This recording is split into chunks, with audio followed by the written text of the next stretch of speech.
La méditation d'aujourd'hui est préparée par notre pasteur Sergi Tehel. Je l'invite à lire ici.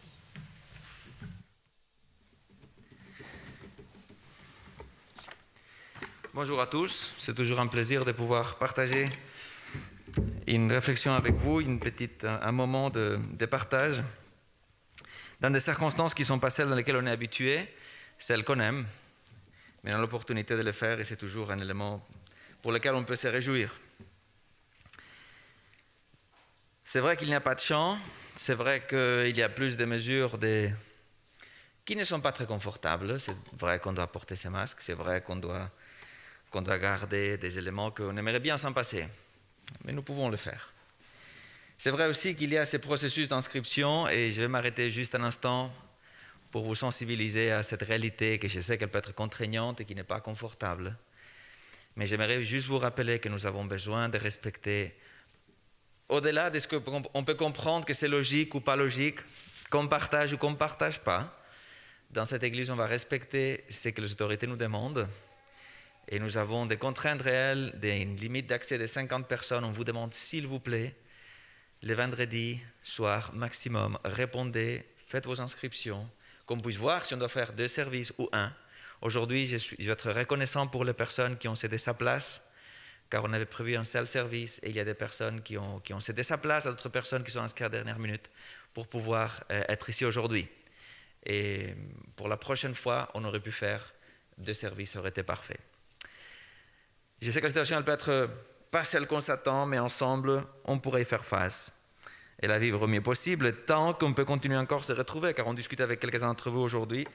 On espère qu'on aura encore l'opportunité de pouvoir partager. Ça vous gêne beaucoup si je garde le masque? Ça gêne un peu, avec mon super accent. Bon, alors je vais l'enlever. Ça va mieux comme ça? Là, vous retrouvez l'accent vaudois. Je vous vois rassuré. C'est vrai que nous sommes à Noël, à une semaine de Noël à peu près. Cette année, dans une situation pour voir si on suit les nouvelles, sommes-nous confinés encore ou pas, ou on va l'être. C'est ce qu'on discutait juste à l'entrée avec quelques-uns. On se disait, on espère qu'on va continuer à pouvoir nous retrouver encore, car on ne sait pas exactement ce qui va se passer. C'est prochain lundi où il y aura des décisions des autorités cantonales. Et sur ce point, on vous invite à suivre les nouvelles qu'il y aura dans notre page web pour savoir si on pourra continuer ou non et avec quelles mesures, avec quelles conditions les rencontres à partir de samedi prochain. C'est vrai qu'on a entendu peut-être les nouvelles dans lesquelles il nous parle de cette année, peut-être exceptionnellement, un événement qui ne s'est pas passé depuis 800 ans. Il y a quelques spécialistes qui disent c'est pour être l'étoile de Bélem, cette alignation ou de Jupiter, Saturne, la Terre, qui fait que peut-être c'est ça ce qu'ils ont vu, l'étoile de Belén. Peut-être on a d'autres explications au sujet de cette étoile. Mais c'est vrai que on a préparé nos arbres, on a préparé peut-être même nos crèches.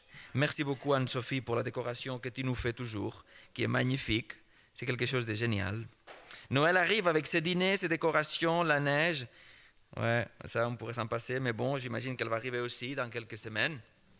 Noël est là. Surtout avec quelque chose qu'on aime beaucoup tous. Je crois que tout le monde aime les cadeaux, même si on n'aime pas beaucoup les fêtes peut-être. J'entends aujourd'hui qu'il y avait quelqu'un qui voulait que ces dates, ces fêtes, elles passent au plus vite. Mais en même temps, je crois qu'un cadeau, on est toujours prêt à l'accepter. Et on aime bien les cadeaux. J'imagine que vous avez déjà préparé tous les éléments dont vous avez besoin dans ce département, le département des cadeaux. Si jamais, je dois confesser que moi, ce prochain mardi, qui est jour de congé pour moi, ça serait une journée assez sportive, car j'ai laissé traîner un tout petit peu le sujet. Aujourd'hui, j'aimerais qu'on parle sur cette notion de cadeau, surtout au sujet des conséquences d'un cadeau. J'aimerais qu'on parle des conséquences d'un cadeau, car peut-être, vous imaginez par où je vais déjà, nous avons déjà reçu le plus beau de tous les cadeaux. Nous célébrons finalement l'incarnation du Christ. Et c'est vrai que nous savons que très probablement il n'est pas né le 24 décembre et tout ce qui vient avec. Mais quand même, Noël nous donne l'opportunité de célébrer cette réalité qu'un jour Dieu s'est fait homme et qu'il est venu habiter parmi nous. Et normalement, nous avons l'opportunité de les partager avec les personnes qu'on aime. Célébrer cet événement, le partager avec les personnes qu'on aime, avec le Seigneur. On peut discuter, on peut revivre, on peut se rapprocher de ces moments-là. Cette année, on va le faire avec les personnes qu'on aime et qu'on peut. Je suis sûr qu'il y a quelques-uns qui vont nous manquer. Personnellement, cette année pour moi, le concept famille sera un tout petit peu plus petit de ce qui est habituellement dans ces dates-là. Et il y a un sujet qui me trotte dans la tête depuis quelques jours et qui me frappe et dont je me sens obligé à parler, à partager avec vous. Sujet nécessaire dans les circonstances malheureuses que nous sommes en train de vivre et aussi sujet qui a tout son lien parce que finalement on est à Noël. Et je voulais partager avec vous une des conséquences que je crois qu'on peut tirer, on peut trouver du fait que nous avons reçu les plus beaux des cadeaux qui est Jésus, Dieu fait homme. Nous connaissons ces versets très probablement qui se trouvent à Jean chapitre 3 verset 16. Vous l'avez entendu plusieurs fois, vous le connaissez par cœur, vous l'avez vu affiché à gauche à droite. Car Dieu a tant aimé le monde qu'il a donné son Fils unique afin que quiconque croit en lui ne périsse pas, mais qu'il ait la vie éternelle. Un classique. On est à Noël, alors il faut tirer des classiques. Un classique très connu, mais qui nous rappelle ses principes fondamentaux. Jésus, c'est lui dont nous célébrons la naissance en ce moment, est un cadeau de la divinité pour l'humanité. Même on pourrait dire plus qu'un cadeau, le cadeau. Et en réalité, tout commence, on pourrait dire, avec ces gestes de donner.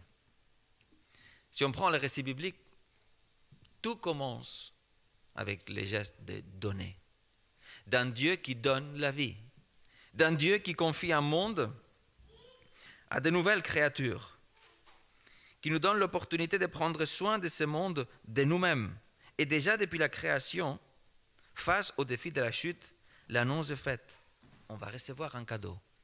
On va nous donner quelque chose. Dieu nous donne tout avec une intention claire. Et je vous la laisse découvrir. Mais il nous donne tout. Et c'est presque normal qu'il y ait un reflet de notre part de vouloir rendre, de rentrer dans cette dynamique de générosité avec Dieu et avec ceux et celles qui nous entourent. Ce don implique une intention derrière, que je vois claire de la part de Dieu, car il y a une volonté derrière les gestes. Et on attend normalement que quand on donne ou quand on reçoit quelque chose qu'on nous donne, qu'il y ait derrière une intention, un geste animé de générosité, d'amour. Et je crois que même ici, Dieu, avec ses gestes qui représentent ces cadeaux dans lesquels il se donne pour nous, il n'y a pas seulement de la générosité, il n'y a pas seulement d'amour, mais un geste d'inverser complètement la symétrie qu'on comprend entre Dieu et nous. Dieu, c'est Dieu, et nous, c'est nous, les créatures. Mais en se donnant à nous, il inverse complètement cette asymétrie. Regardez ces textes qu'on va trouver dans un des écrits de Paul. Un texte qu'on trouve à 2 Corinthiens, chapitre 8, verset 9, quand il va nous dire « Vous connaissez la grâce de notre Seigneur Jésus-Christ, qui pour vous s'est fait pauvre des riches qu'il était, afin que par sa pauvreté, vous soyez enrichis. » Les choses, elles n'étaient pas comme ça au début. Ce n'était pas lui qui était en bas, il était en haut. Et il a complètement tout inversé pour notre bénéfice. L'incarnation du Christ s'est fait par amour pour nous, pour chacun de nous, avec une intention claire de se dépouiller pour revêtir. Moi, je m'enlève pour que vous ayez plus de ce que vous aurez pu avoir par vous-même, de ce que vous aurez pu imaginer, ce dont vous avez vraiment besoin. Ce n'est pas seulement une façon de répondre aux problèmes du mal et du péché. Parfois, nous courons le risque d'avoir un regard un tout petit peu déshumanisé, aseptisé, une vision très détachée, très théologienne, quelque chose un peu de froid, qui laisse la raison de côté, le moteur de tous les projets qui va se cristalliser dans la croix. Et qui a dans un de ses points de départ, Noël justement. La raison derrière tous ces gestes, la raison derrière cet inversement d'asymétrie, c'est ni plus ni moins que l'amour qu'il a pour chacun d'entre nous. C'est pourquoi Paul dira ces mots que je partage avec vous dans le chapitre 9, 2 Corinthiens, au verset 15, quand il va dire « Grâce soit rendue à Dieu pour son don ineffable », façon de dire pour son cadeau merveilleux, qui est ni plus ni moins que le Christ.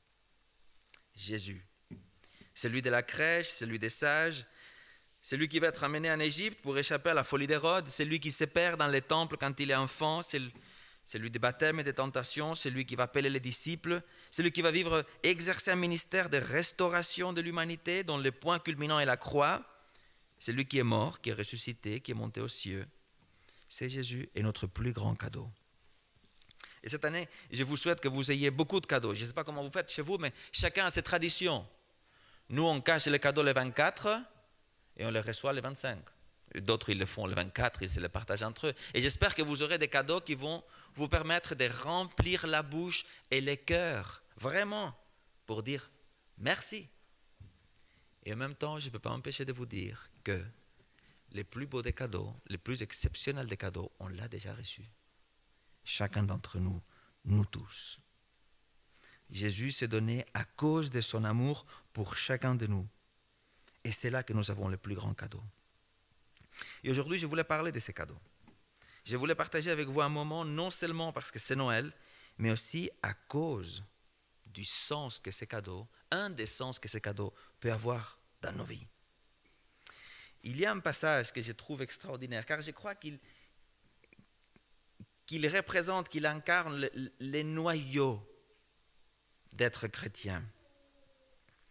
Un passage que je trouve extraordinaire quand il parle de ces cadeaux merveilleux, de ces dons extraordinaires qu'est Jésus dans nos vies. On change de registre. Un jour, il y a quelques hommes qui entendent parler de Jésus, des chefs religieux, qui parlent avec Jésus, et ils vont lui poser une question simple et en même temps surprenante, et qui se trouve à l'évangile de Jean, au chapitre 8, au verset 25, et qui lui pose une question toute simple. Qui es-tu? Il lui pose cette question, tout simplement, ils vont poser la question à Jésus, qui es-tu? En écoutant comment il parle, en écoutant les enseignements qu'il est en train de transmettre, en voyant ce qu'il représente, qui es-tu? Ces dirigeants n'ont pas pu voir le Christ pour ce qu'il était, un cadeau, avec des conséquences merveilleuses. Conséquences qui impliquent un problème pour eux, car ces conséquences impliquent un changement.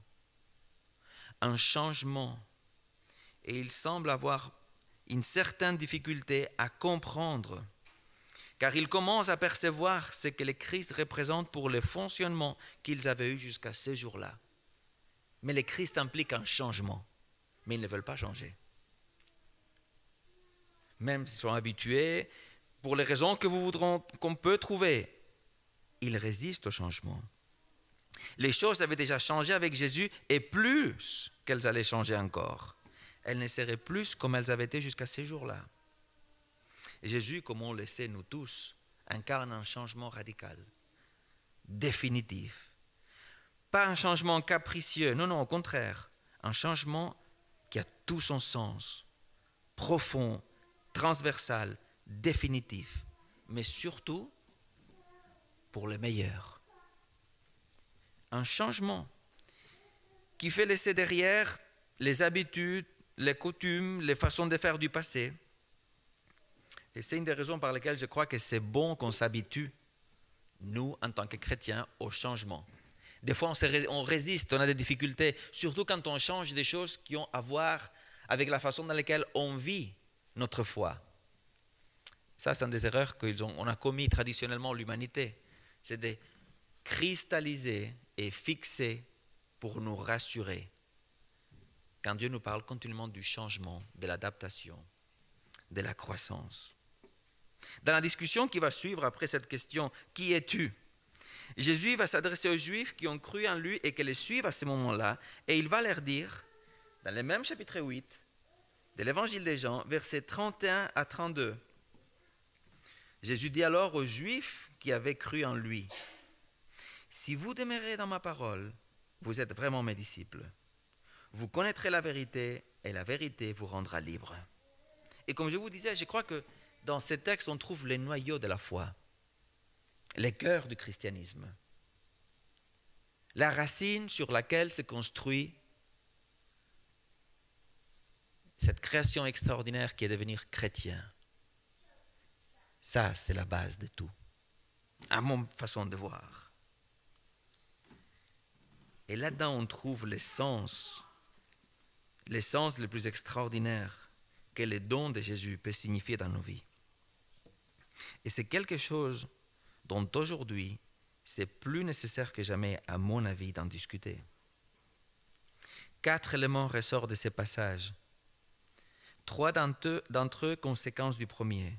Si nous restons dans sa parole, nous serons vraiment ses disciples, nous connaîtrons la vérité et nous serons libres. Alors regardons ensemble pendant quelques minutes ces textes.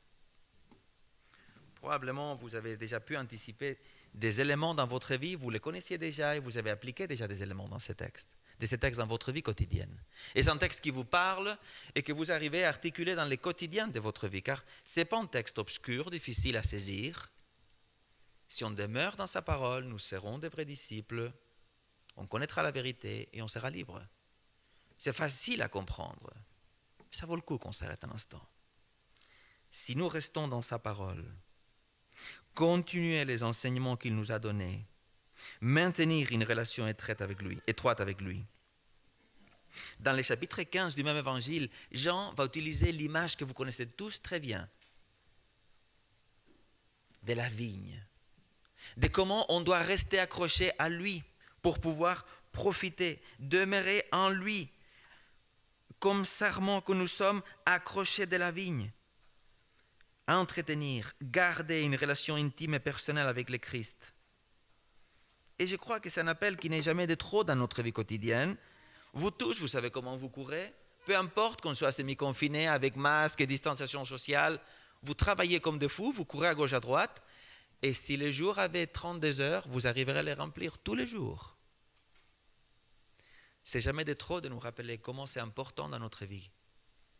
Comment c'est important dans notre vie de trouver le temps pour Dieu, d'entretenir cette relation personnelle, intime avec notre Seigneur, notre Sauveur.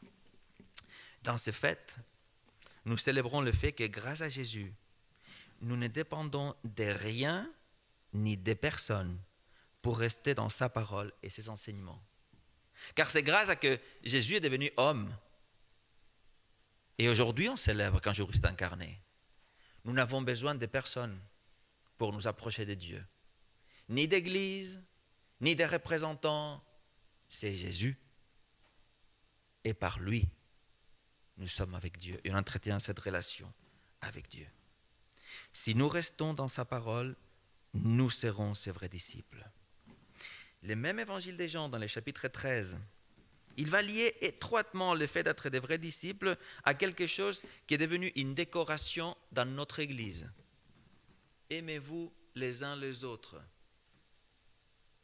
Et Jean va faire un lien avec cette affirmation en disant « Ainsi on connaîtra que vous êtes mes vrais disciples, dans la façon dans laquelle vous allez vous aimer les uns aux autres. » Jean 13, 35. Chez nous, on l'a mis comme décoration, car on croit que c'est quelque chose qui pourrait bien nous inspirer dans la vie de tous les jours, d'avoir un idéal vers lequel on veut arriver, vers lequel on veut se diriger. Jean va continuer le chemin que Matthieu, Marc et Luc vont formuler de manière familière. Aimer le Seigneur de tout notre cœur, de toute notre âme, de tout notre esprit, et aimer notre prochain comme nous-mêmes. Et lors de ces fêtes, nous célébrons un fait extraordinaire et magnifique. Lors de ces fêtes, on célèbre qu'inspirés par le Christ, nous ouvrons nos vies à l'action divine pour restaurer l'image de Dieu dans nos vies, afin que notre témoignage soit un reflet de cette image dans la société dans laquelle nous vivons. Ce n'est pas seulement un bénéfice qu'on tire personnellement, c'est un bénéfice pour le monde qui nous entoure, pour la société qui nous entoure. Le troisième élément, si nous restons dans sa parole, nous serons ses véritables disciples et nous connaîtrons la vérité. Non seulement continuer les enseignements qu'il nous a donnés, mais les vivre. Et je crois qu'aujourd'hui, nous devons plus que jamais nous en souvenir. Nous connaîtrons la vérité. C'est beaucoup plus que dire savoir quelque chose au sujet de.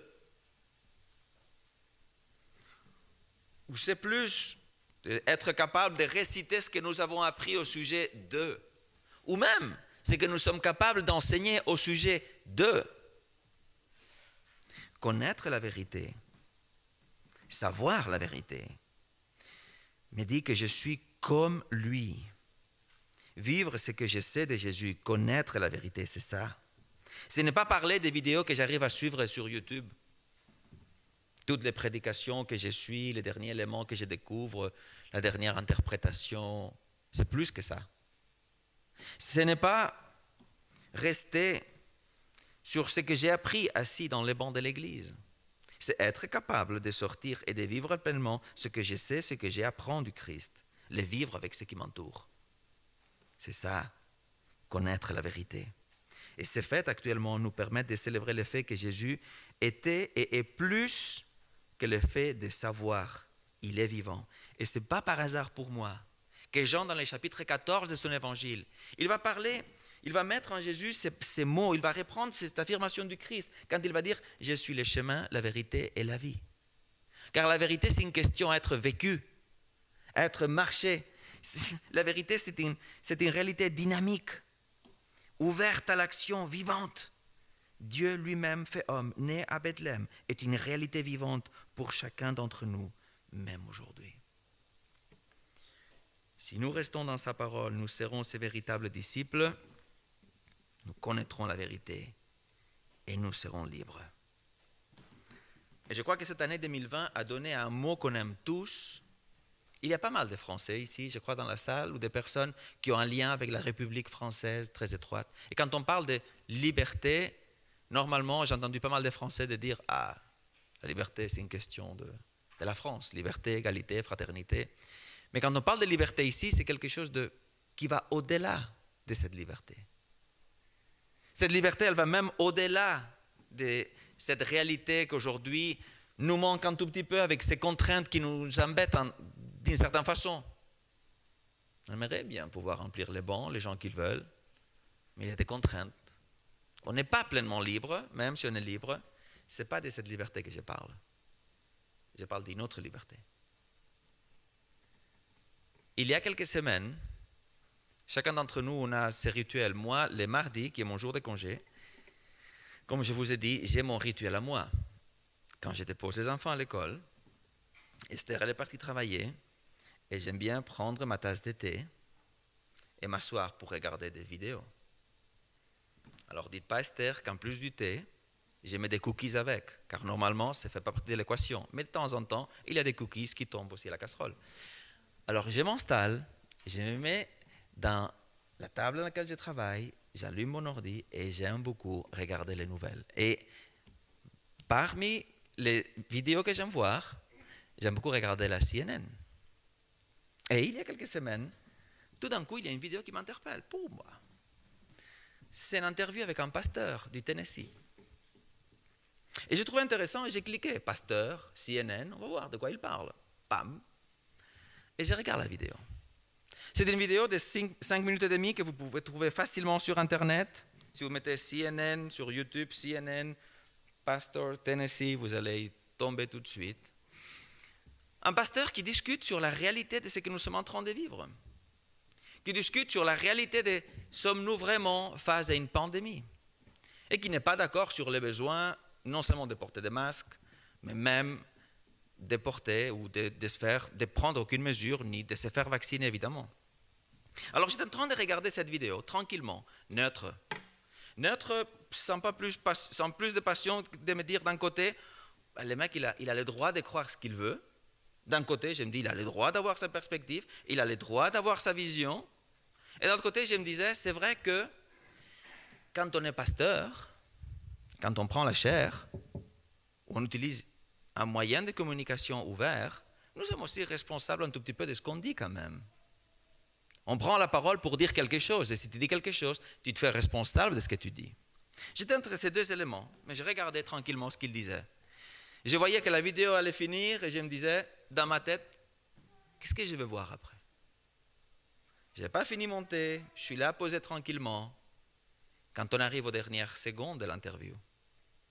C'était une vidéo dans laquelle on avait vu la vie de ces pasteurs et d'autres spécialistes qui parlaient, qui discutaient, qui donnaient son avis sur quelques-unes des affirmations qui ont été faites, et on peut voir qu'il y avait une différence d'avis entre différentes personnes.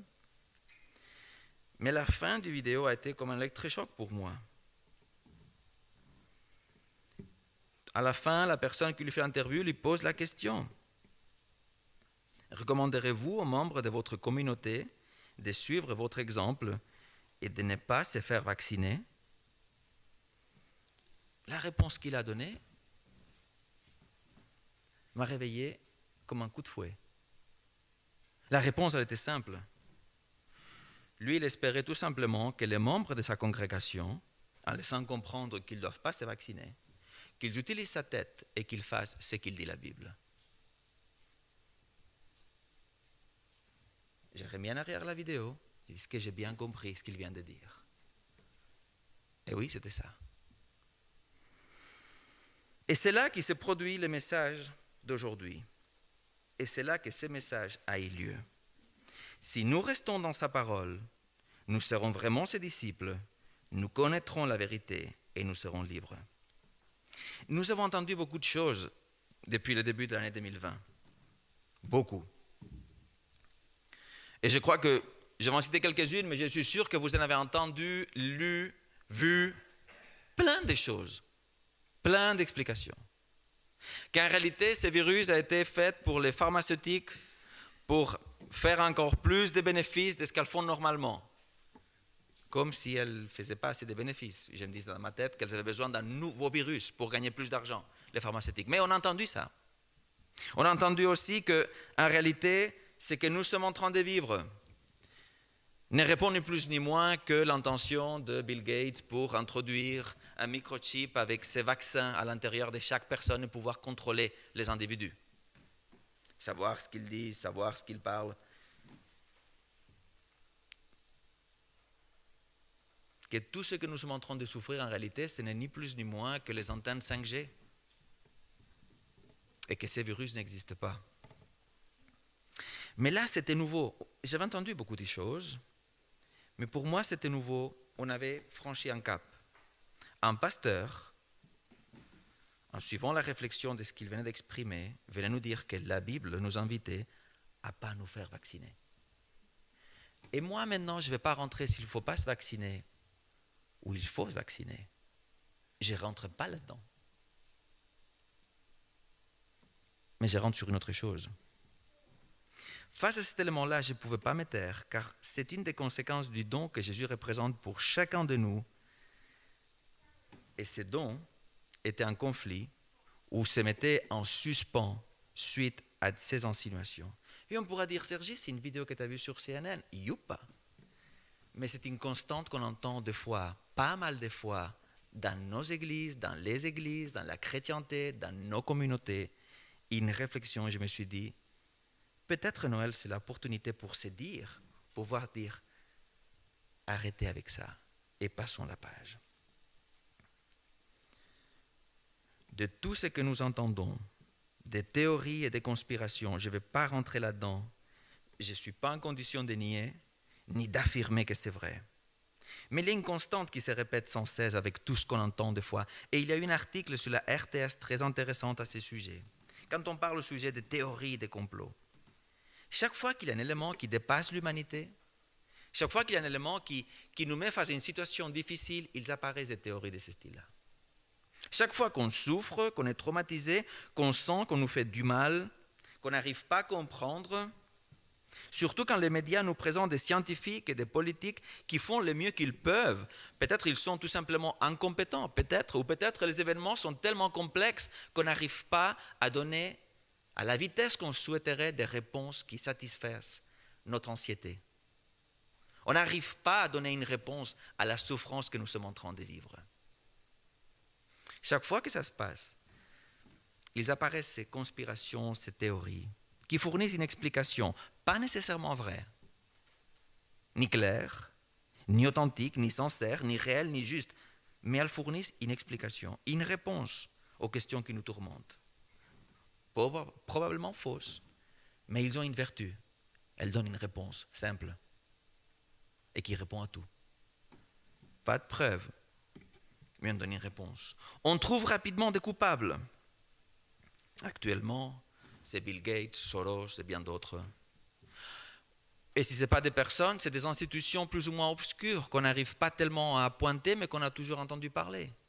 Ce sont des maçons, les francs-maçons, c'est des Illuminati. Ces théories nous offrent des culpabilités, des coupables, des explications, et ils semblent rassurer pour un instant. Mais, les problèmes restent toujours là. Les virus restent toujours là. La pandémie reste toujours là. On a trouvé des coupables, des explications, mais les problèmes, on ne l'a pas résolu. Et je reviens sur ce texte des Jean 8, 31, 32. Car je trouve que c'est intéressant. Si vous demeurez dans ma parole, vous êtes vraiment mes disciples, vous connaîtrez la vérité, et la vérité vous rendra libre. Pour certains, cette vérité consiste à dévoiler et à mettre au jour des complots et des conspirations sur Internet. Si c'est votre choix, je le respecte. Félicitations, éclatez-vous. C'est votre choix. Et je le respecte absolument. Et si vous voulez décider en conséquence, faites-le. Mais il y a une chose que vous ne pouvez pas faire, avec beaucoup d'amour. Il y a une chose que vous ne pouvez pas faire. Ne faites pas de Dieu ou de sa parole l'excuse de vos décisions. Ne mettez pas sur le dos de Dieu la raison par laquelle vous faites quelque chose. Ne manipulez pas la parole de Dieu pour prétendre lui faire dire ce qu'elle ne dit pas. Pire encore, ne vous laissez pas manipuler. Et c'est là la raison finale de mon message. Ne vous laissez pas manipuler. Pour ceux et celles qui prétendent avoir accès à des interprétations, à des connaissances que vous n'avez pas, pour vous imposer une vision de la réalité sans un horizon sur lequel justifier. Dieu ne vous force pas à faire quoi que ce soit. Dieu ne vous impose rien. Si nous restons sur sa parole, si nous sommes vraiment ses disciples, nous connaîtrons la vérité et la vérité nous a libérés. Nous sommes des hommes et des femmes libres. Décidez donc librement, responsablement, en suivant l'exemple des vaccins.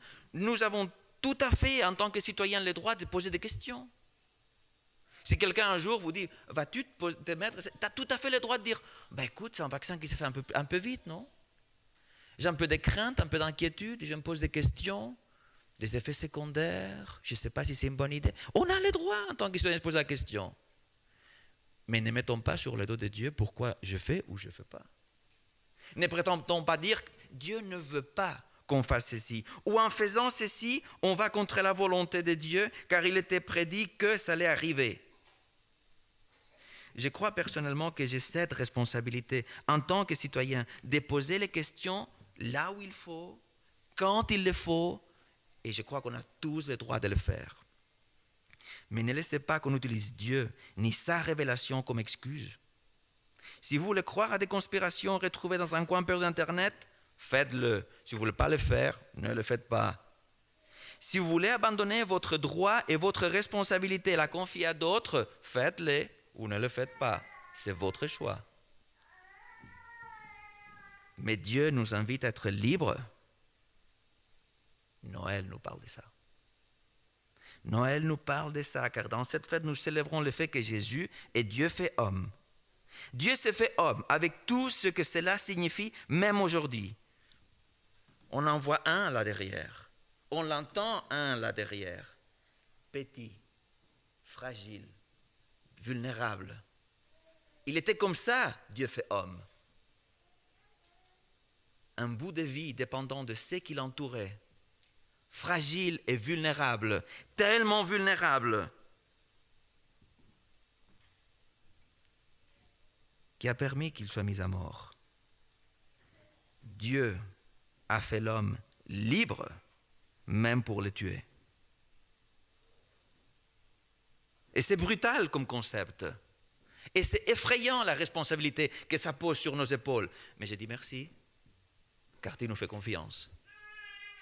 Tu nous as fait libres.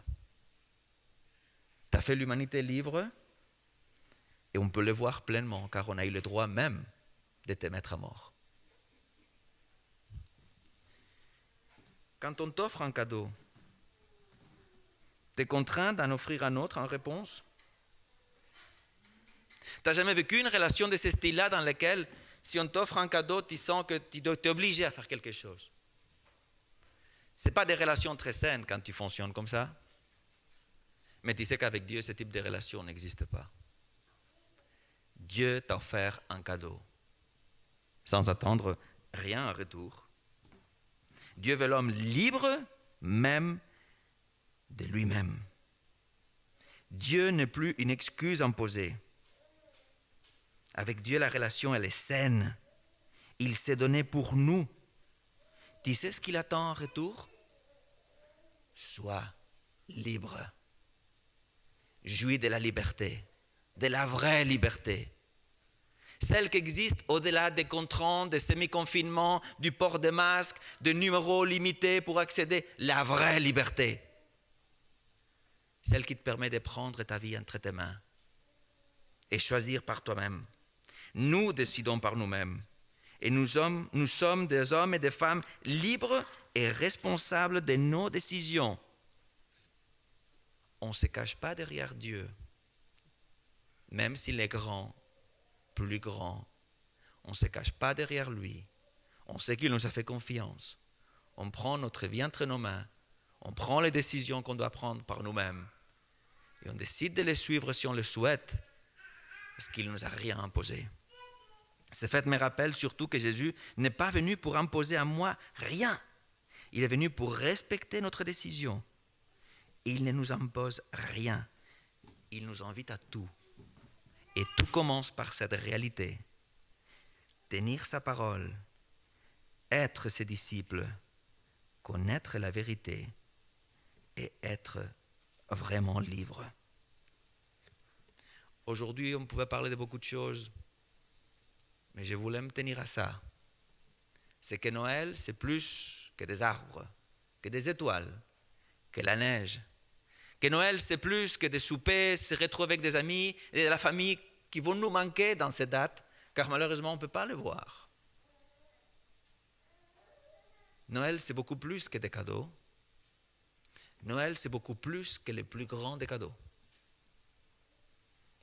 Noël nous parle surtout de la conséquence de ces cadeaux. C'est que nous tous, grâce à Dieu et en son nom, nous sommes libres. Et je nous invite à chacun d'entre nous à vivre pleinement notre liberté. C'est l'essence du cadeau que le Seigneur a fait pour nous. Et c'est l'essence en réalité de toute son existence pour ces créatures. Que ces créatures soient libres, pleinement libres. Bon sabbat.